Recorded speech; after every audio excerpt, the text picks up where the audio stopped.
one of the residents came, their bus shows up, and I go out and they're like, Tracy, there's a lady here that says this was her grandfather's house. Adamant that this was her grandfather's house. So I go out and I said, what's her name? And she said, Carol. And I said, it is her grandfather's house. Oh, wow. And she's like, what?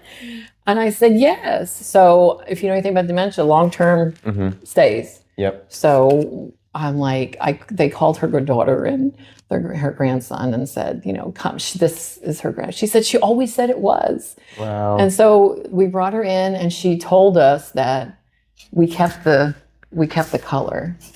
So she said she meant a lot. It meant a lot to her that we didn't demolish it. And she remembers running around here. She said when she was like 6 or 7 that she remembers running around up the steps and things like that. Oh my goodness. And so she remembers that. So the guy who built this, Jacob, actually was her grandfather. So it was very nice. She passed 4 months after she was here.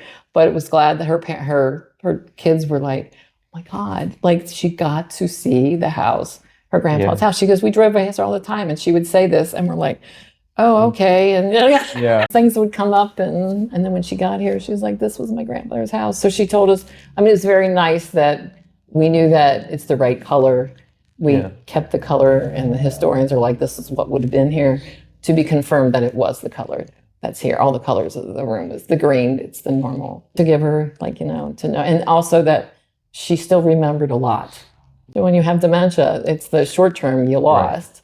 Right. But to come into here, knowing the front of the house, this was my grandfather's house, and she was so adamant about it. And they're like, I'm not sure what she's saying. We're not sure if it's true or not. And then it was like confirming with the family. And that she was just walking over here and like coming over here and just touching the stuff, like, yes, like all this memory was coming back. So I'm going to cry. It was a nice thing to be able to keep it the way that it was in 1800.